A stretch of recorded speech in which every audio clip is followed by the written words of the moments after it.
Happy Monday, y'all, and welcome to Razzball Radio on the Fantasy Sports Network. I'm your host, Nick Capozzi, and it's Monday, which is always a fun day when we're joined by head football editor over at Razzball.com, Jay Longfellow, a.k.a. JayWrong. Jay, I can't call you JayWrong, even tongue-in-cheek anymore. You know why? Why is that? Because you're actually JayRight.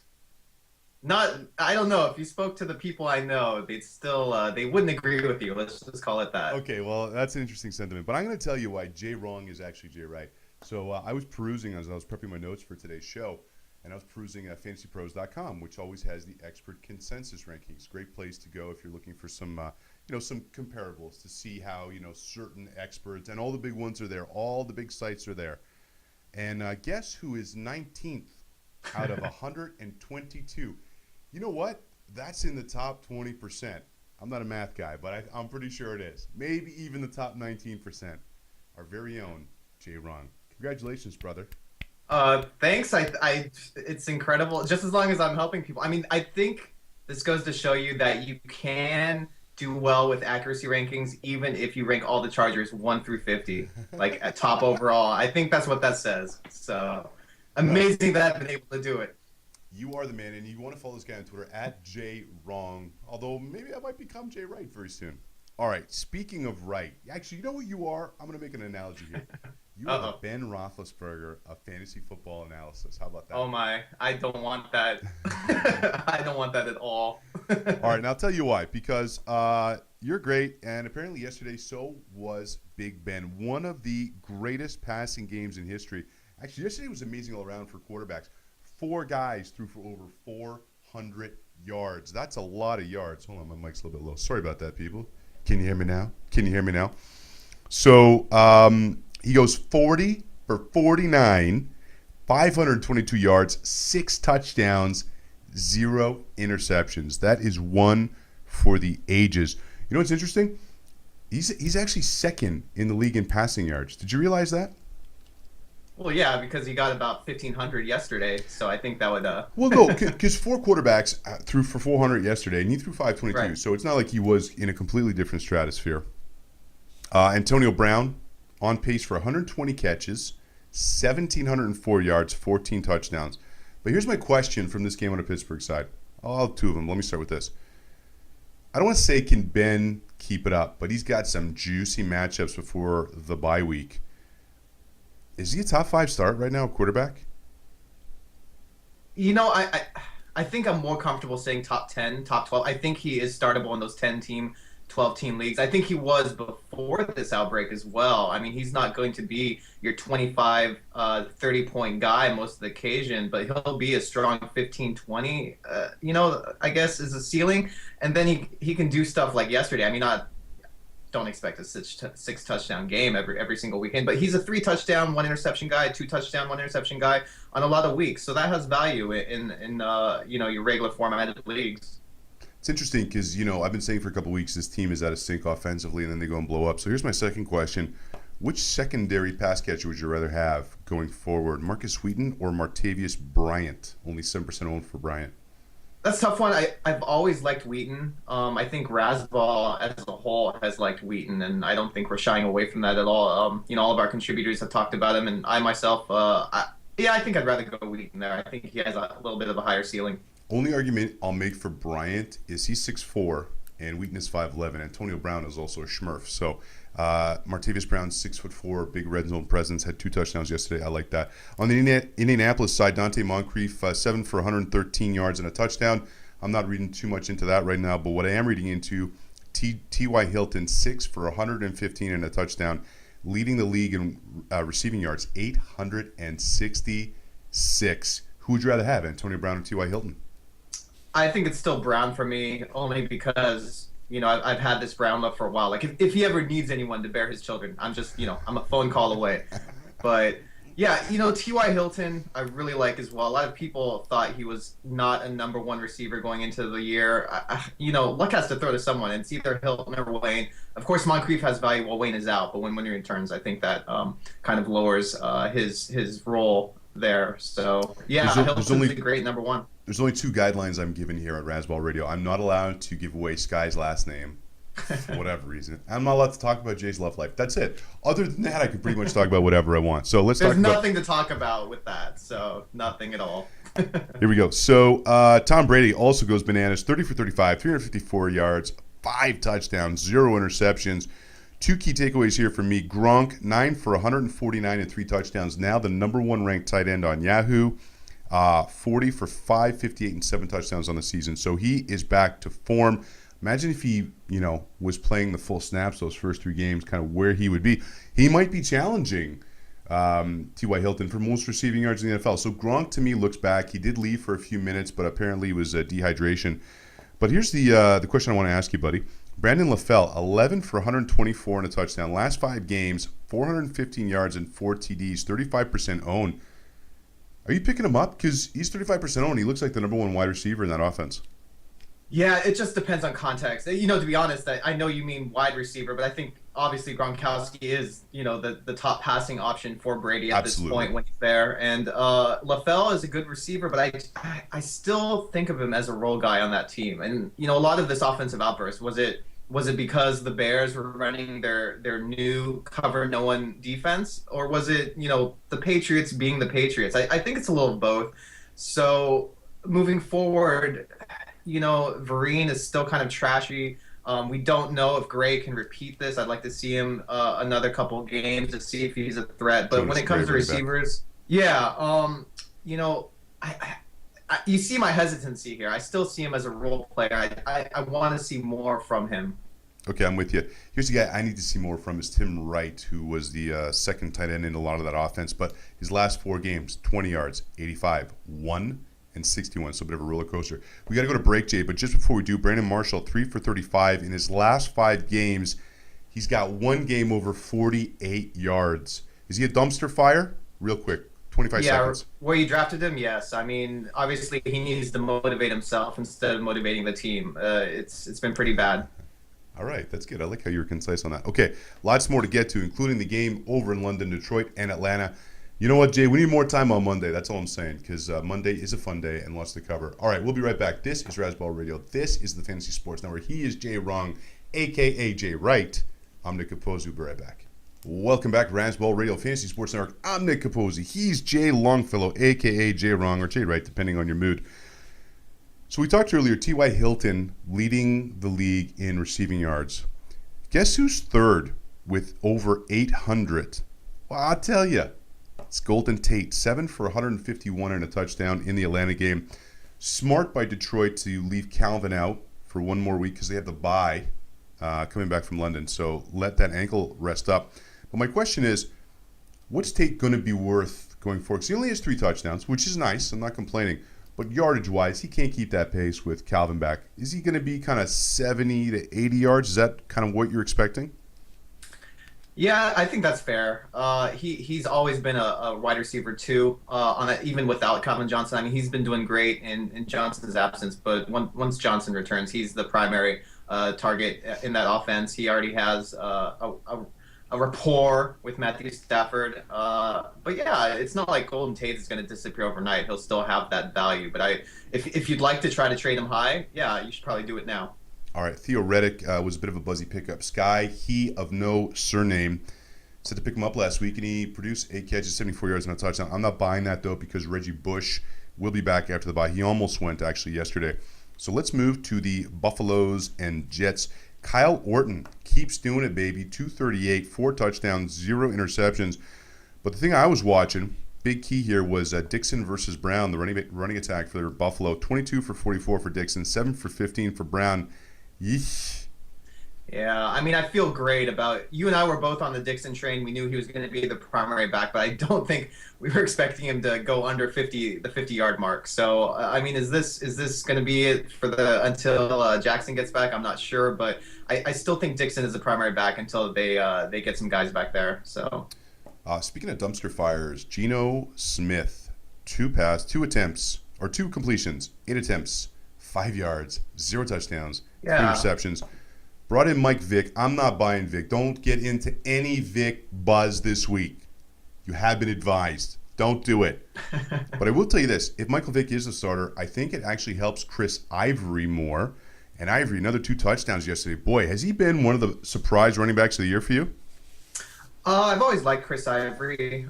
He hasn't been as impactful though. Like last season, he somehow got to 1,000 yards, but no one really noticed. I think this season, he's becoming more of a running back too. I still see him sort of as a flex matchup option, just because you probably already had better guys on your team when you picked him up. So, but yeah. Oh, excuse me. This is totally the right time for me to have the throat thing going on. So excuse me. But yeah, it's. I think Michael Vick helps. Honestly, I'm not sure if that quarterback situation helps anything, but it's a small positive on a big negative, I suppose. So there is that.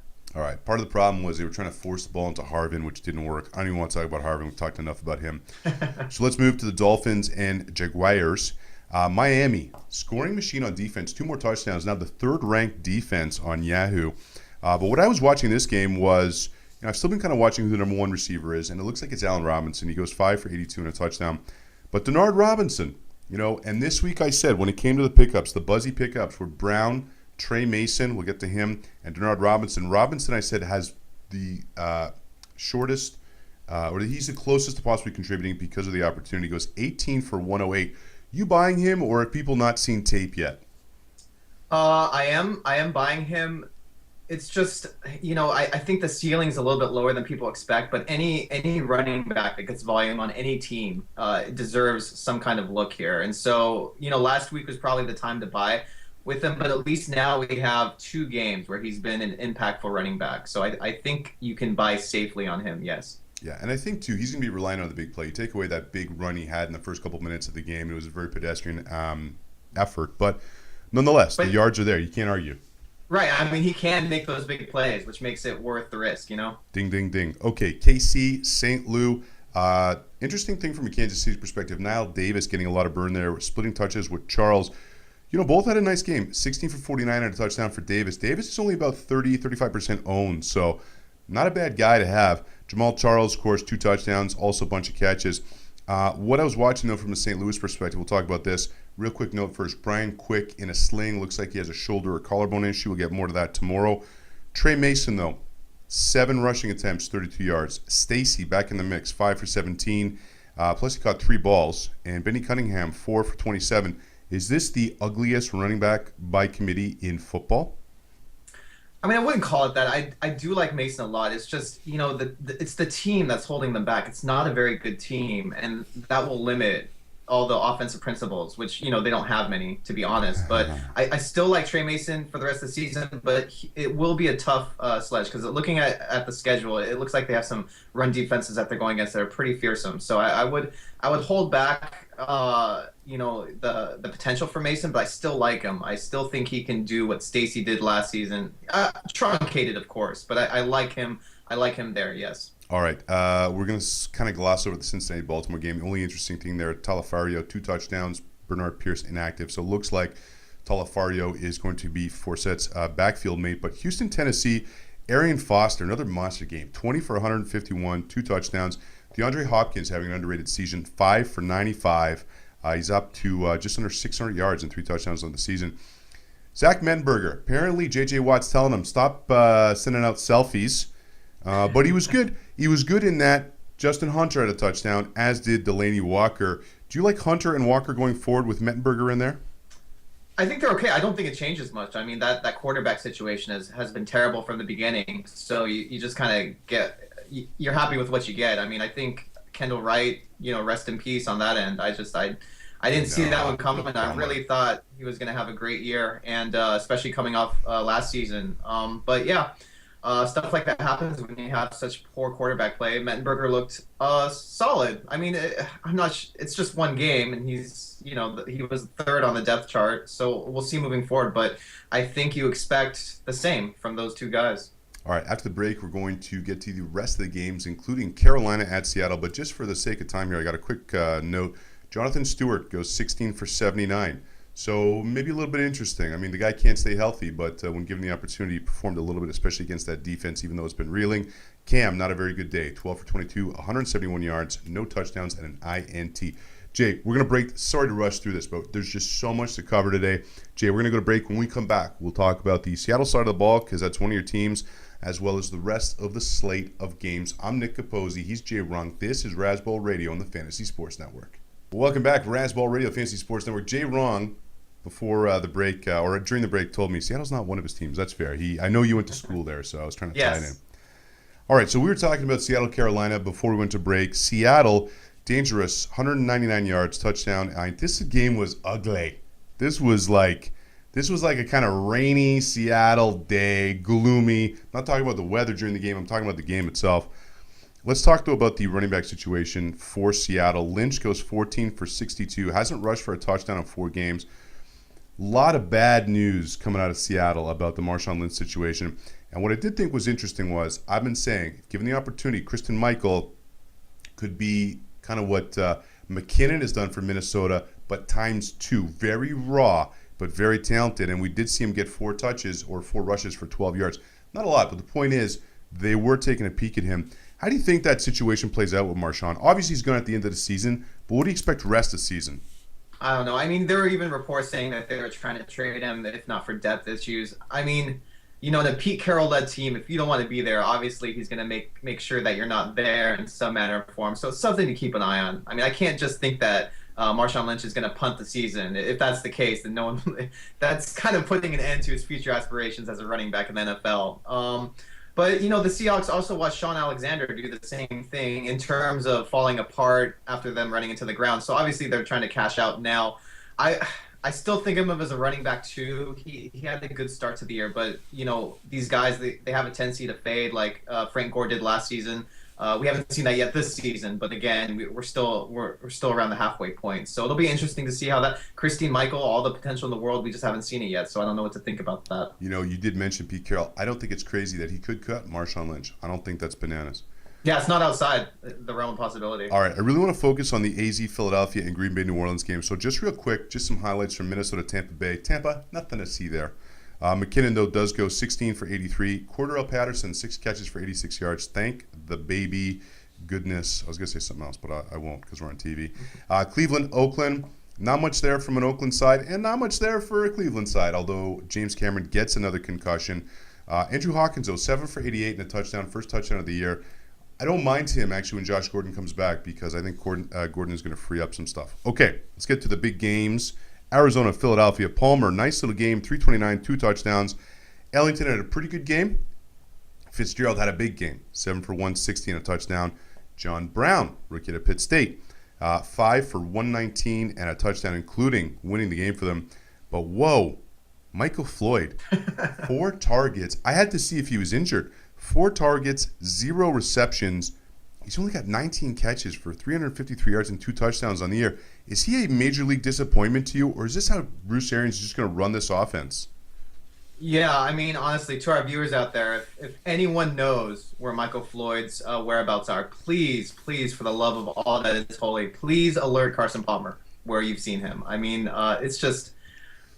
it's probably, you know, there were high aspirations going on with Floyd. He was maybe a 3rd rounder. He was going to. He's all on my teams. Right. Well, he's all in all of mine, which is why you see this fluster in my cheeks. It's just frustrating. But I guess crazier things can happen. Larry Fitzgerald finally made an appearance in the Bruce Arians offense. So, you know, maybe Floyd can have a nice game next week. But that could be just wishful thinking. I have no idea. But, you know, Ellington is looking good. I'll tell you that. Yeah, and you know what? One of my bold predictions going into the season was, and this was wild. I mean, you and I over the years have talked bold predictions, brother. And I actually said Andre Ellington and Christine Michael could both be potential first-rounders next year. That's only looking about 50% crazy right now.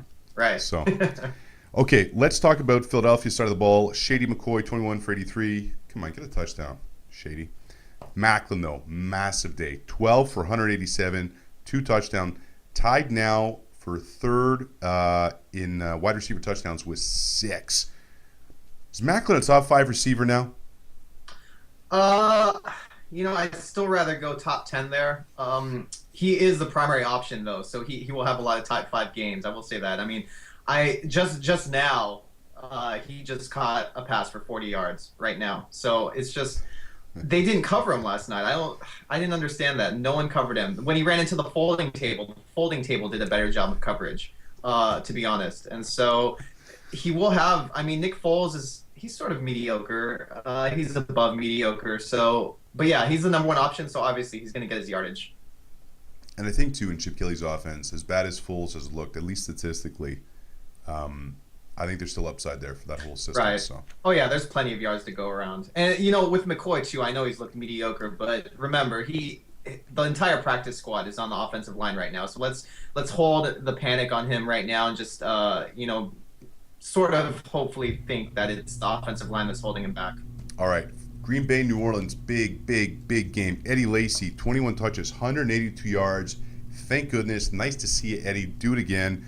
Randall Cobb, great as usual, 5 for 126 and a touchdown. But Jordy, 3 for 25. Jordy, where are you? What happened? Yeah, Jordy is missing in action. But let me tell you something. Tell me I've something, been known, you and I have worked together for a while now, and you've always known that I've never been high on Mark Ingram. And just last night, what is that? I don't understand. I did, over at Razzball, we try to be funny. I didn't have to write a joke. The stat line itself was hilarious to me. I just didn't understand how he did that last night. Okay, here's the thing with Mark Ingram. Came into the season finally healthy. Yes, missed 3 games with a busted hand. But that's a busted hand. That's not a knee. It's not a calf. Not even a hamstring. Not even a groin. 24 for 172 and a touchdown. If you take out the game last week, where they were just kind of slowly moving him back in. Now remember, PT and Kiri both out. He's averaging 105 yards and 1.3 touchdowns per game. He's legit.